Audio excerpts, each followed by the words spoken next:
નમસ્કાર મિત્રો, અત્યારે હાલમાં મોટા સમાચાર સામે આવ્યા છે। આદિવાસી નેતા અને ડેડિયાપાડાના દિગ્ગજ ધારાસભ્ય ચૈત્ર વસાવાએ ફરીવાર વન વિભાગના કર્મચારીઓને બરોબરના કખડાવી દીધા છે। જી હા મિત્રો, શું છે સમગ્ર મામલો, શું છે સમગ્ર ઘટના, શું છે સમગ્ર બનાવ, એની વાત કરતા પહેલા ચેનલ પર નવા આવ્યા હોય તો જરૂરથી સબસ્ક્રાઇબ કરી લેજો અને વિડીયોને લાઇક કરવાનું ભૂલતા નહીં। મિત્રો, જે આદિવાસી નેતા ચૈત્ર વસાવા છે વારંવાર સરકારની સામે સવાલો કરતા હોય છે, ચર્ચામાં રહેતા હોય છે અને આદિવાસી લોકોના હકો અધિકારો માટે લડતા હોય છે, સુરક્ષા માટે લડતા હોય છે। વાત કરવામાં આવે તો ફરીવાર મિત્રો કંઈક બનાવ જ એ પ્રકારનો બન્યો છે। નર્મદા જિલ્લો, ડાંગ જિલ્લો જે મોટા પ્રમાણમાં જંગલો આવેલા છે અને આ જંગલ વિસ્તારમાં આદિવાસી ભાઈઓ વસવાટ કરે છે, ત્યારે વાત કરવામાં આવે તો મિત્રો એવો એક બનાવ બન્યો છે નર્મદા જિલ્લામાં, જ્યાં એક આદિવાસી ખેડૂત હોય છે, ખેતરમાં કામ કરતો હોય છે, તેમની સાથે તેમનું એક નાનું બાળક પણ હોય છે, નાનો છોકરો હોય છે। તે દરમિયાન દીપડો આવે છે અને એ બાળક ઉપર અચાનક હુમલો કરી દે છે, તેને ઈજાઓ પહોંચાડે છે। જો કે મિત્રો, તે વખતે તે બાળકના પિતાજી તેની સંગાત સાથે હોય છે, તે પણ દીપડાની સામે ઝઝૂમે છે, લડે છે અને દીપડાને ત્યાંથી ભગાડે છે। જો કે બાળકને ગંભીર ઈજાઓ તો પહોંચે છે, બાળકને અત્યારે હાલ દવાખાનામાં દાખલ કરવામાં આવ્યું છે।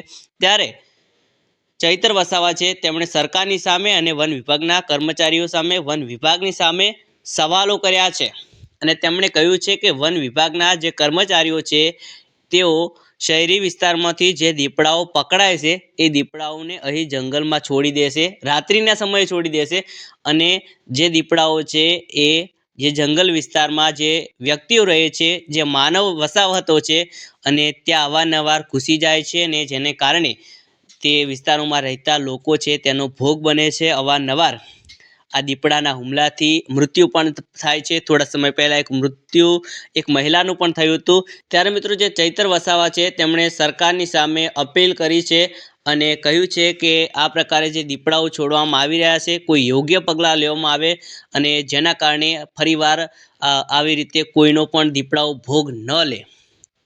ત્યારે બીજી તરફ ચૈત્ર વસાવાએ થોડા સમય પહેલાં માંગણી કરી હતી કે જો કોઈ વન્ય પ્રાણી હુમલો કરી દે છે અને જો કોઈને ઈજા પહોંચે છે તો પહેલાંના સમયમાં 30,000ની સહાય આપવામાં આવતી હતી, ગંભીર ઈજાઓ પહોંચે તો, અને જો કોઈનું મૃત્યુ થઈ જાય દીપડાના હુમલાથી તો તેના પરિવારને 4 લાખની સહાય હતી। જોકે ચૈત્ર વસાવાની મહેનતથી તે સહાયને સરકારે વધારવી પડી છે, વધારી દીધી છે અને જો કોઈને ગંભીર ઈજાઓ પહોંચે છે કોઈ વ્યક્તિને તો સરકાર હવે 2 લાખની સહાય આપશે અને જો કોઈનું મૃત્યુ થઈ જાય છે દીપડાના હુમલાથી તો 10 લાખ રૂપિયા આપશે અને જો કોઈને સામાન્ય ઈજાઓ પહોંચે છે તો 50,000।